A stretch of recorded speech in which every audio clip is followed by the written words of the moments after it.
Il est 20h dans le quartier Njili. La brigade anti-gang commence sa ronde. La délinquance a toujours préféré la nuit. Allez, tous les deux sections ont débarqué.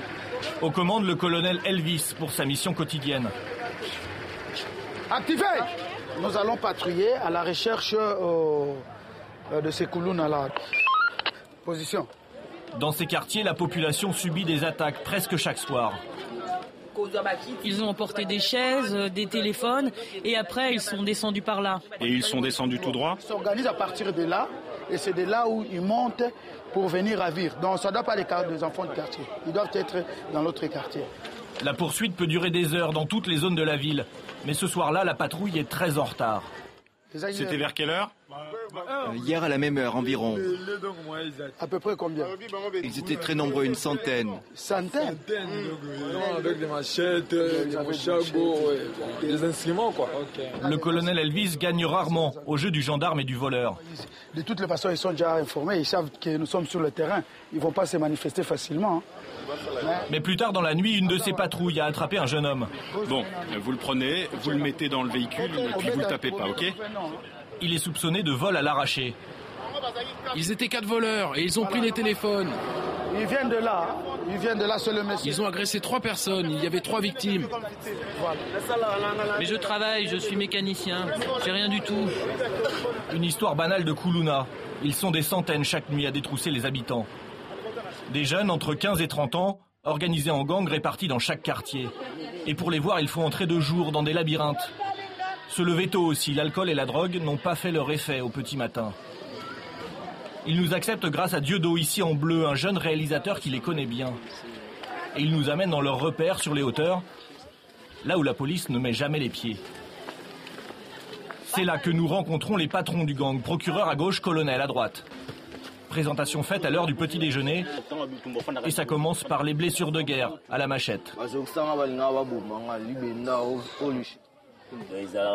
Quand on rencontre le gang ennemi, on se bat à mort. Mon seul souhait quand je rencontre un ennemi, mon seul souci, c'est de le tuer. C'est la population qui nous a donné ce nom, Koulouna. Quand elle a vu qu'on marchait par groupe de 7, 8, 9 ou 10 avec les machettes, quand on menace les gens, voilà, on nous appelle comme ça. Et ces Koulouna ont un quotidien très bien réglé. Nous, le travail que Dieu nous a donné, quand on se lève, c'est d'aller racketter les élèves des écoles. Ça, c'est vers midi. Les enfants qui sortent, on leur prend leur téléphone, l'argent, tout ce qu'ils ont sur eux, on prend. Et puis à 14h, on va chercher les gangs ennemis en face. On va se battre pour les tuer, pour les découper.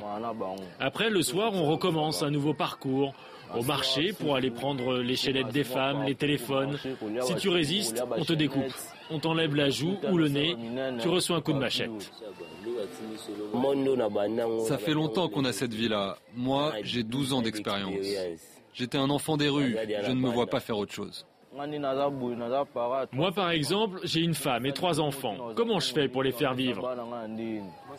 Il n'y a pas de boulot. Je suis obligé de racketter, de prendre des choses. Alors, comment envisager un avenir? Eux parlent de mort, de cercueil, mais aussi de la relève. Il y a aussi cet enfant-là. Il est en formation pour l'instant. D'ici à 2013, il va être lancé. Son nom, c'est Champion Issa. Un mauvais gars. Issa a 13 ans. Mais il faut une formation? Oui, il faut qu'il soit formé pour qu'il apprenne à découper, à utiliser la machette. Mais vous lui apprenez à découper les gens? Oui, c'est ça. On lui apprend à découper les gens. S'il faut tuer, il le fait. Issa pense qu'il n'a que ce choix, devenir Koulouna. Papa est mort, maman est morte. Je dors dehors. Je suis seul pour chercher l'argent. Alors dans ma tête, je pense juste à être Koulouna. Tuer des gens et arracher les bijoux. Ces jeunes n'ont trouvé que la violence pour sortir de la misère. Un constat d'échec pour toute la société congolaise. Du haut de leur squat, ils se reposent en attendant les prochaines bagarres et sans avoir conscience d'être un phénomène en pleine expansion.